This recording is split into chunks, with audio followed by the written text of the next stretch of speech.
Too Many Toyotas. Hello everybody, this is Triple T or Too Many Toyotas. First of all, I'd like to thank everybody for your overwhelming amount of views on the last video I did. I've never really had that many views right away. So I did read most of the comments on there, and there were a ton just telling me to try and reduce the oil burning by some means. Most people were talking about Valvoline Restore and Protect. A couple people talking about this stuff right here. This is B12 Chem Tool, and today we're going to put this in the motor. But first I wanted to see, because I've been driving this thing for this whole time, we've been burning all this oil, but I still haven't seen any clouds. So in a second, we're gonna put the camera right here, and we're gonna see before and after we do this chem tool thing, what the smoke looks like and all that. So basically, yeah, and I heard this stuff makes a ton of smoke after you put it in, so we'll have that for that too. So yeah, and we got a couple other things planned for today, but we'll start with just the before test drive with this, with the camera on it, and see if we actually make any clouds, because I never see any.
All right, so I reviewed the footage on that, and yeah, the only time it really smoked was on the full throttle pull that I did, and it wasn't fully warmed up for that either.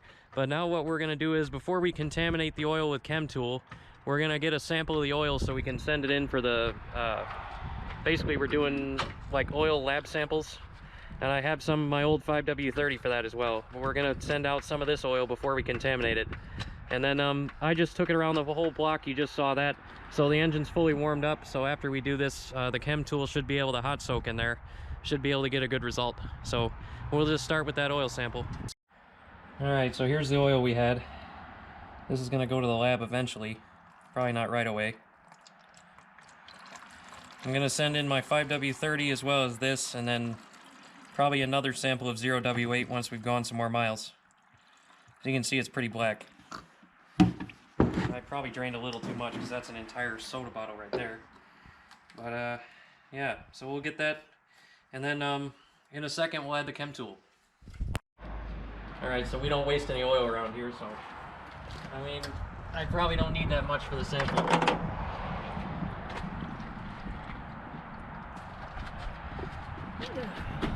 That's probably fine.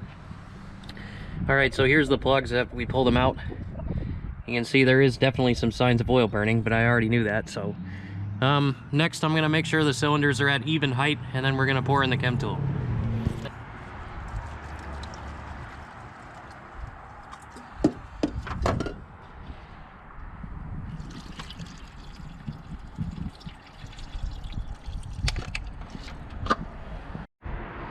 Alright, we got the other one.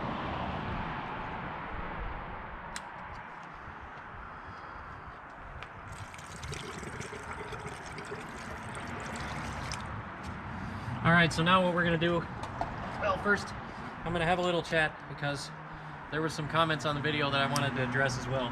So there were some people saying, oh, why do this to a car that's like so hard to find and you know, rare and old and all this stuff?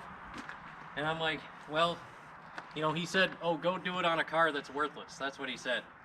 So let me explain the whole story of this thing. If you've been a long-time viewer, then you probably know some of it already. So basically back in 2019, I was an extremely broke college student at the time, and I saw this car come up on Marketplace, but they only wanted like 600 bucks, and I couldn't even come up with 600 bucks at the time. So I had to wait for like 2 months and actually in order to afford it. So it had a blown up automatic back then, and at the time I manual swapped it, and I basically saved it from the crusher back then. So, and then after I manual swapped it, I drove it around for about 2 years and had a lot of fun. And then I needed some money for a new toolbox, so I sold it. And then the guy who I sold it to basically he drove it for like 2 weeks. I told him, like, hey, if it ever breaks, call me up. I know how to work on these things. And he never did. And then he just let it sit in a dirt parking lot for like 2.5 years. And then it sat on Marketplace again for about a week at $700. And then I bought it again, saved it from the crusher a second time, put about $1,500 worth of work in it to put it back on the road this time. Did the valve seals, did the timing belt, did a bunch of other stuff, rear struts, radiator, basically a ton of stuff to save it from the crusher yet again. So basically, you know, this Toyota basically is worthless, and except to me, it's not worthless to me. But yeah, at this point, like, if this motor blows up, it's not like it's the end of this car. I could always put another one in it, or a 5S, or really whatever I wanted to. Yeah, I mean, there's a car back there that can donate an engine. Yeah, I mean, that 3SG from that thing would fit in there. I don't know if I'm gonna do that. But I mean, yeah, there's a lot of options we got here. So, I mean, yeah, I'm only doing this as an experiment, basically just to have some fun. So we're gonna keep going. So, as you can see, I added some ATF to the cylinders as well, because I've seen some people do that too. Because I ran out of chem tool. But you can see I was blowing it out. You can see all the carbon that got blown out when I blew the cylinders out. There's a lot of it around. But next thing we're gonna do here is put the plugs back in and start it up and see how much smoke we blow. Alright, so after cleaning out the ATF and chem tool from the cylinders, we're gonna go ahead and start this thing, and I have a feeling it's gonna be a massive smoke cloud. So there we go. Stand back there.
Well, there you have it. We're gonna take it for a drive in a minute here. There you go.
Alright, so as you can see from that footage, there was just a little bit of carbon in these cylinders, just a little bit.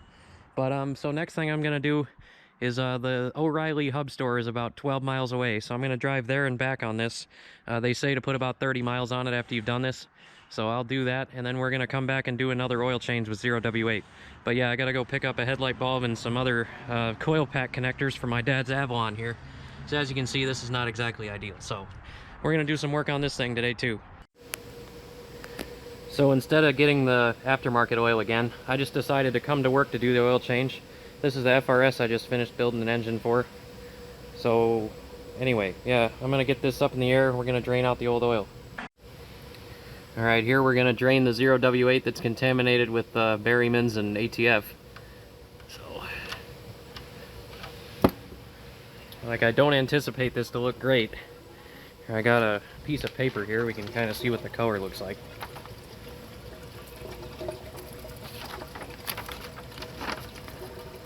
Yeah, definitely not the greatest thing I've ever seen.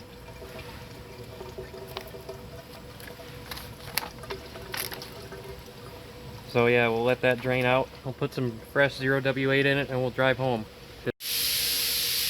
Alright, and here we go with putting the new oil in, as you can see.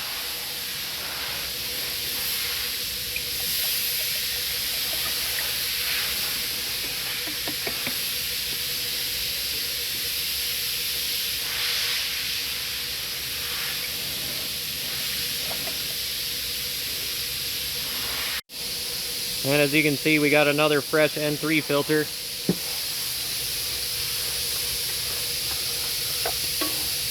Our old one.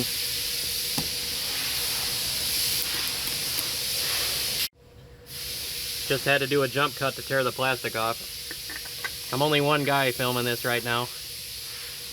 Unfortunately, my brother couldn't come. There we go. Okay, so this is the oil filter that we just had with the contaminated Berryman's. So let's see if anything actually comes out of this.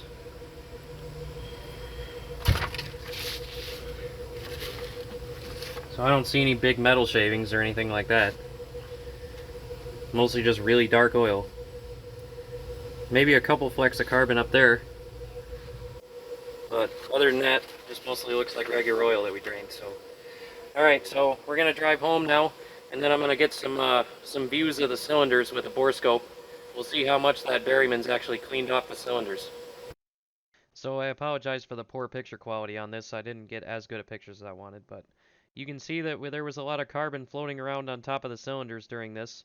And yeah, it looks like some of it got burned off, especially towards the edge of the pistons. It seems like the centers were more untouched.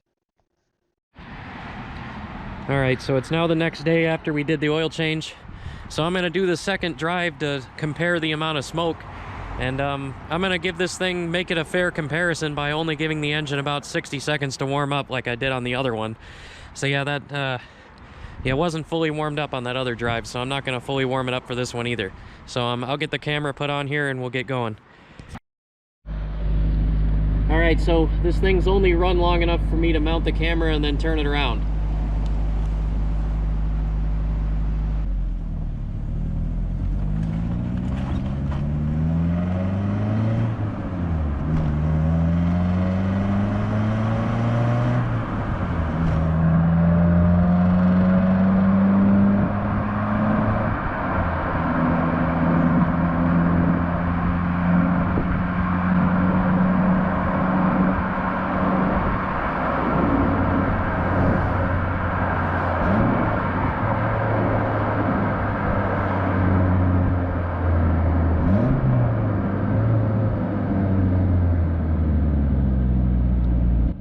So let me know what you think in the comments, but to me this smoke almost looks more like rich fuel smoke than oil smoke.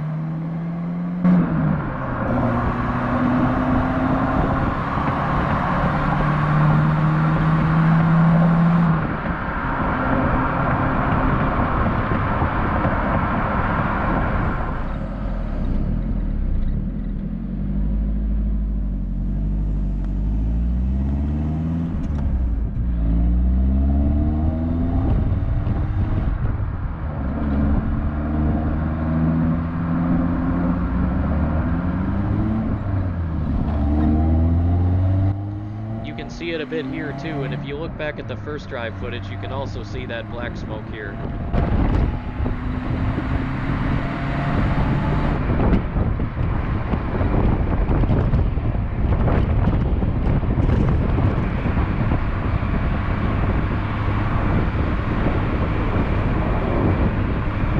Well, all that's really left to do now is to drive it some more and see how the oil consumption develops. Alright, and so after we're back from our drive, we're at operating temperature, or just about, maybe a little bit below. But you can see our oil is sitting at around 22 psi on warm idle. And I've noticed that if you're on the highway, or any like high heat driving, it will go down to, and the idle's pretty high. So when it's at low idle, like 1,000, it goes down to about 11 or 12 PSI at hot idle, which compared to my race car, that used to go down to like 7 or 8 PSI after a long race. So I think we're still doing okay here. But I'll review that footage, and then also I'm going to put up some pictures of the before and afters on the pistons. It looks like we did burn off a decent amount of carbon, so we'll just see how much oil it burns from here. But this is about it for today. This has been Triple T or Too Many Toyota signing off.